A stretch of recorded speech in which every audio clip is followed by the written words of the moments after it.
Happy Tuesday, FlossTube. Hello, crafty friends. How's everybody doing today?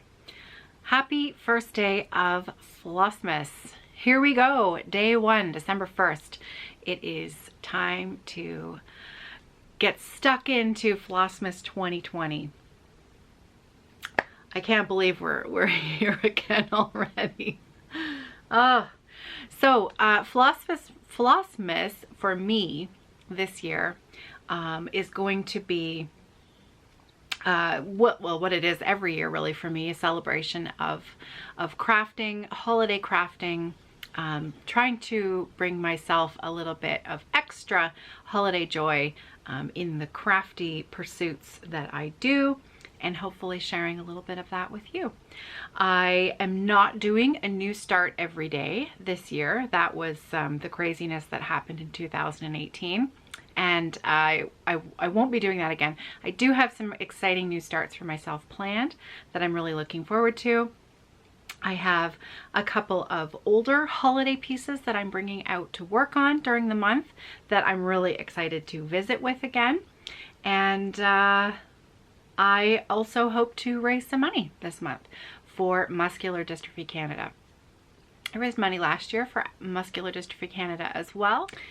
This year I hope to raise money through two different ways. The first one being through our yearly cross-stitch chart, our design, done once again this year by my friend and wonderful crafter Patty Brake of Newfoundland. 4 boys and a Newfoundland girl. You can find her on YouTube. She is also doing Flossmas videos this year, and you can find her shop on Etsy. I will leave a link in the drop down box below for this year's Flossmas pattern, and I'll insert a photo of that pattern right here. So I purchased and downloaded my Flossmas 2020 chart this morning, and I hope to start that in the next couple of days.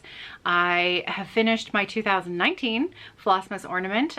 2018 is still, it's in my UFO pile, and it is one of the, remember I said I was hoping to revisit some holiday stitching?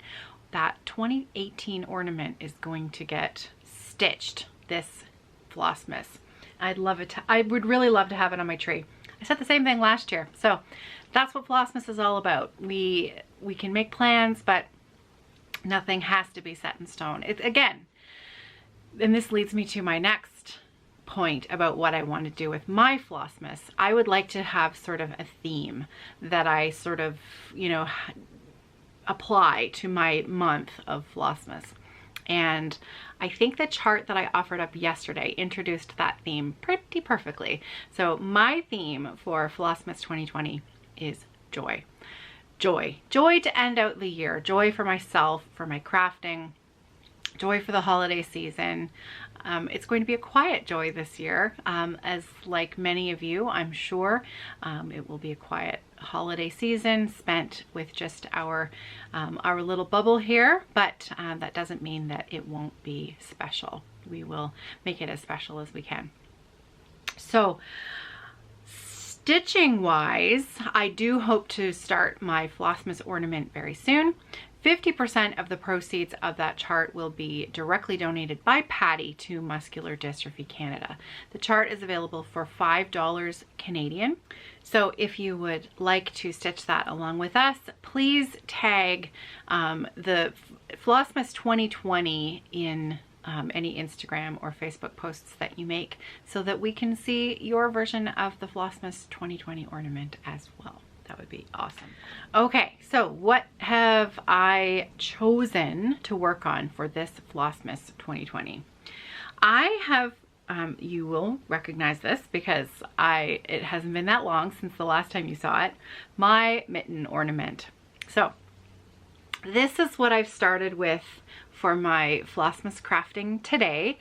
I've decided that this is going to be my 30 minutes of coffee and crafting every morning. It's such a big part of my routine, and when I can't fit that in, it makes such a big difference to my day. just how I feel, just how I go into, you know, setting myself up for the day with just that little bit of, you know, waking up, having the coffee, having the stitching, just nice and quiet, a little bit of time to myself, and then the day starts. And it's just, it's so nice. It's such a great way to start the day. So this is going to be my daily 30-minute coffee and crafting project in the morning and until it's done. So this morning I you know, it's tiny. So this is 28 count 1/1, and you know, one length of thread goes a long way. So it took me about 30 minutes to stitch one length of floss, and I'm doing the sort of turquoise fill-in in the mitten there. So that's what I did this morning. One length of floss, and it was fun. Have you seen Noah's pillow? I know I've talked about it before, but Noah in Stitches has finished his pillow, and it's so sweet. So I hope to have this on my tree before the end of the year. That is the tentative plan.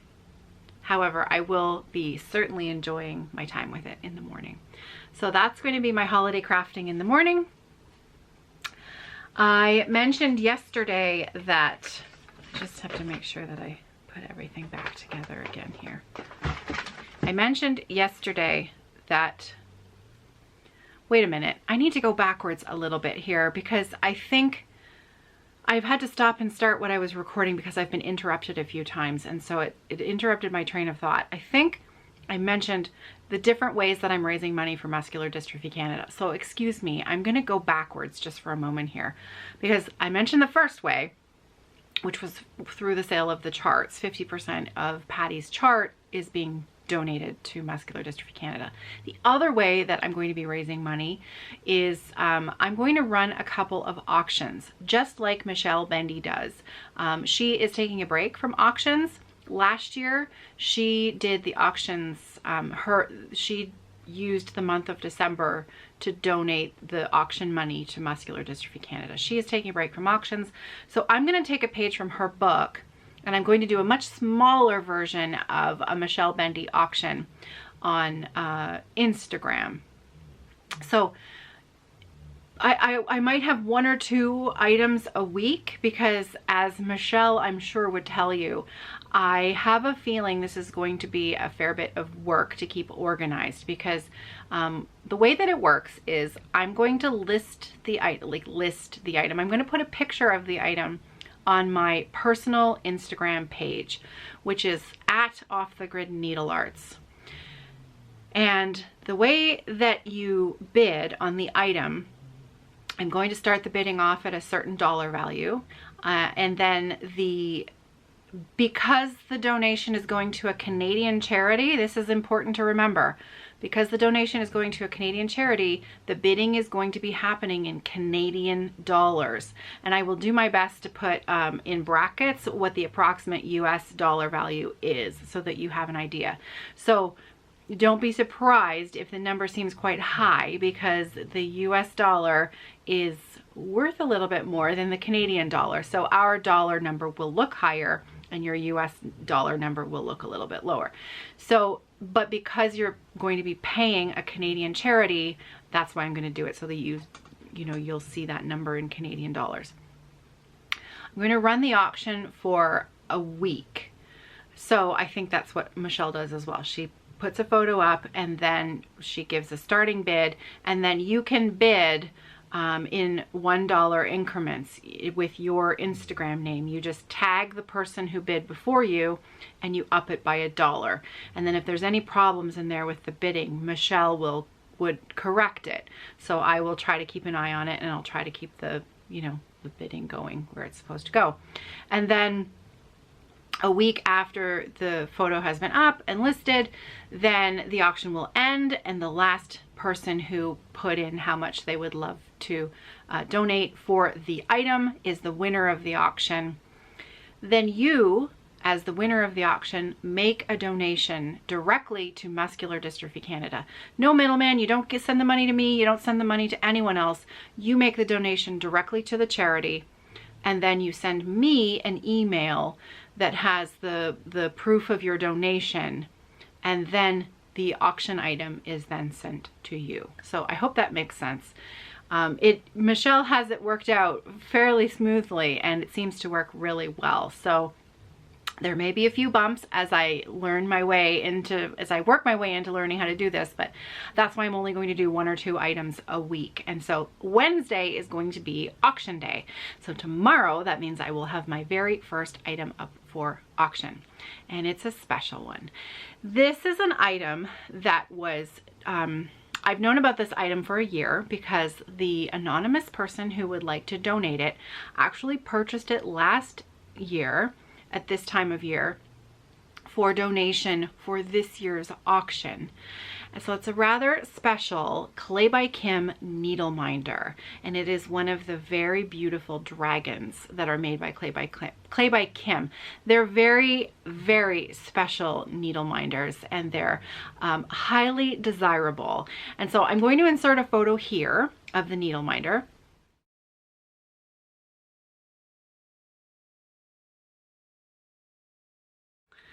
Isn't it beautiful? It's a rather special item. And so that is the first item that I'm going to be putting up for auction tomorrow. And so I will have the auction go up on my Instagram page tomorrow by 3 p.m. Eastern Standard Time.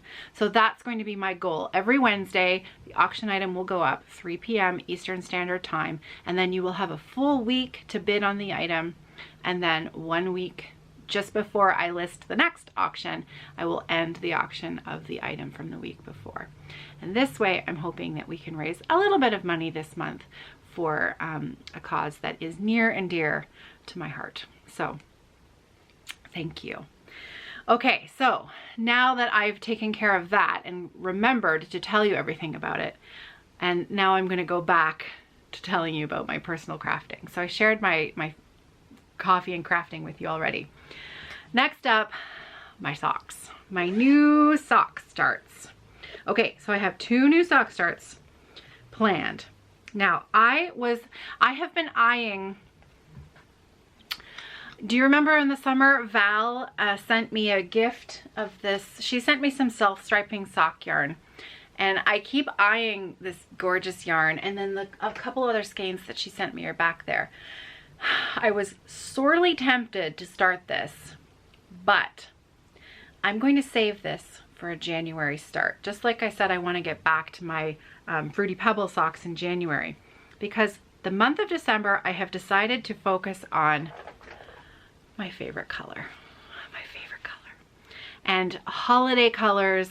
And so that is more suited to waiting just a little bit longer. So the other yarn, I've shown this recently, so you won't be surprised. This is my Timber Yarns Christmas, 12 Days of Christmas sock set. So self-striping yarn, all of those colors will be a stripe. It came with a super sweet gingerbread man progress keeper, and then it's got 2 20-gram minis that come with it. And I mean, do I use the red or do I use the sort of chocolate brown? I think I might go with the chocolate brown. What's it called? Cake Boss. It's called Cake Boss. I think I'm gonna go with the brown. Let's get that to focus, because when you see those together, they're so pretty. There we go. That's better. So it just looks like a box of Smarties. Oh, it's beautiful. Okay, so these are being started this month. Maybe even later today. We shall see. We shall see. Okay, the other sock start that I'm going to do this month, because I do love me some Leo and Roxy. This Leo and Roxy, so there's my color. Look at that yarn. Look at that yarn. Oh, it's just stunning. Okay, I'm taking the tag off. I'm gonna take the tag because I'm gonna be winding this later today, so that I can do that fancy thing where I scooch it up and then show you the colors. Look at those colors. It's glorious. It is absolutely beautiful. And then the mini that goes with it for heels and toes. Look at that. Gorgeous. Gorgeous. So this was another skein from my, let's come back there. This is another skein from my Sock of the Month club that I had purchased last year. So this was the October Sock of the Month club. So October, that would have been 2019. October Sock of the Month club. It's an 80/20 sock. Leo and Roxy, they are doing something a little bit different, a little bit special for next year's Sock of the Month club. And if you want to know more about it, you can sign up for their email newsletter. Just go to their website, leoandroxy.com, or actually thelittleredmitten.com. Yeah, you're going to want to go to thelittleredmitten.com, and you can sign up for their newsletter, which will give you information on their sock club for next year. I need to knit my way through 2019's sock club first, but if you're a faster knitter than me, then it might be something that you're interested in. So 80% merino, 20% nylon, 100% good vibes. And this is being cast on this month for Flossmas, because it's also Vlogmas. Now Vlogmas, you know, a lot of, you'll see a lot of knitting channels do Vlogmas, and Vlogmas is more, this is why I'm a little bit of Vlogmas and a lot of Flossmas, because Vlogmas episodes usually focus a lot on vlogging style. So you're getting a more in-depth picture of someone's day-to-day life throughout the day. So they'll vlog, you know, what holiday thing they did in the morning, what, you know, activity they were doing with their family later in the day. And I love watching those. I really love watching those, but it's a lot more than I'm often comfortable sharing. Does that make sense? Because it's, oh, good gravy. Sorry. The phone rang, and then Nicholas needed lunch. So I've taken a little break. So hopefully I can remember where I was. Told you about my sock starts. The other new start, very exciting, that I have planned for today is my just stitching along Miss Margaret and Rollo. So this beautiful sampler, stitched by a woman who lived in Ontario back in 1869, Miss Margaret and Rollo. This is what I'm starting today. This was the pattern done by Krista Gramer that went along with the Evertote Holiday 2020 collection. And if you're stitching it along with me, how about we use a hashtag on Instagram? Hashtag Miss Margaret Ann Rollo. How about that?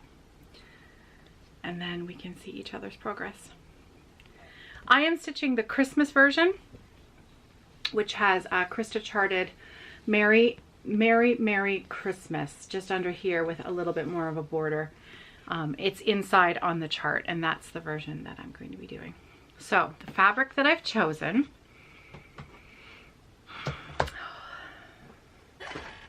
and my threads are, I'm using some of the called for colors, and then I'm subbing in some others of my own from Stash, because I didn't have all the colors, but I figured I could make do with what I have. The fabric that I'm using, oh, it's so pretty. Look at this. This is a Silk Weaver 32 count, a Belfast 32 count linen in the taupe colorway. It's either taupe or toupee. It's taupe. So that's my fabric.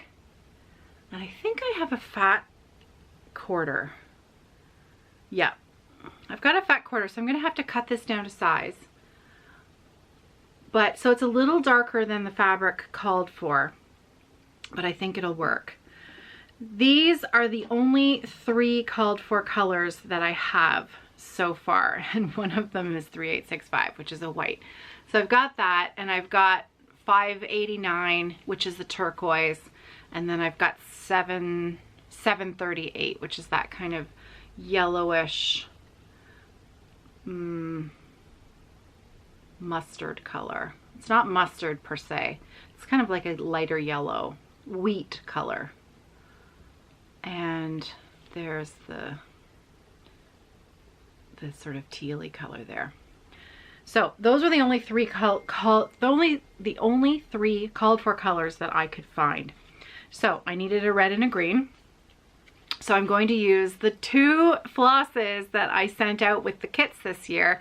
I sent the green with the russet bag, and I sent the Christmassy red with the the navy bag. So this is $4.98, DMC $4.98, and this one is $8.95. So those are the red and green that I'm going to use for this chart. And then it calls for a light blue. There is a light blue, almost like a baby blue in the top letters. I think it's 775. Yep. DMC 775, which I didn't have. But I did have this gorgeous Color and Cotton. I bought this Color and Cotton years ago, probably shortly after she first started dyeing floss, and it's called Sea Glass. So that is going to be the baby blue color that I sub in instead. It's so pretty. So yeah, Sea Glass. That's the color. Where is it? Come on. There we go. So those are what I'm starting with. I need a few more colors, but I'm gonna wing it as I go. I'll pick and choose as I go. So I'm starting this today. So my goal by the end of the day is to have my fabric cut to size, serged, and then I would like to start, I'm gonna start up here with the alphabet because, well, I really want to cut into that Color and Cotton floss. So I have a few other, I posted an Instagram photo about the auction that's starting tomorrow, and I think that's what all that dinging is, because people are seeing it and commenting on the photo. I think that's what that is. We'll soon find out. However, I've stopped this video enough times that I've lost my train of thought so many times. I'm just gonna finish it up here so that we can all move on with Flossmas Day 1. So that's what I have planned for today. And for the next couple of days for my new starts, I have some other really exciting things happening for personal stitching and things going on with Evertote this month that I'm very, very excited and looking forward to sharing with you. I'm not quite ready yet, but I'm getting there. So I have a few more bags to send out this week, so if you have an order waiting for you in the shop, I'm hoping to be completely caught up by Thursday. Any bag that has been already ordered should hopefully be out the door by Thursday. I have I hope to get everybody's holiday, like if you've ordered a Christmas bag in the last couple of weeks, I hope to have it to you by Christmas, unless you are overseas, in which case I can't guarantee it, because the mail has just been really, really slow. So anyways, we're all kind of in the same situation there, waiting for packages or whatnot. So Flossmas Day 1. Can you believe we're here again already? It feels like it was just Flossmas 2019. This year, with all of its goings on in 2020, this year has flown by for me. I don't know if all of you feel the same way, but for my family, this year has just has completely flown by. So to be here again, I really want to try hard and enjoy every single day this month, and I'm really glad that you're here along with me for a visit. So until tomorrow, Flossmas Day 2, have a great day. Do some stitching, do some crafting, bring some joy into your day, and I will see you guys tomorrow. Take care, everybody. Happy stitching.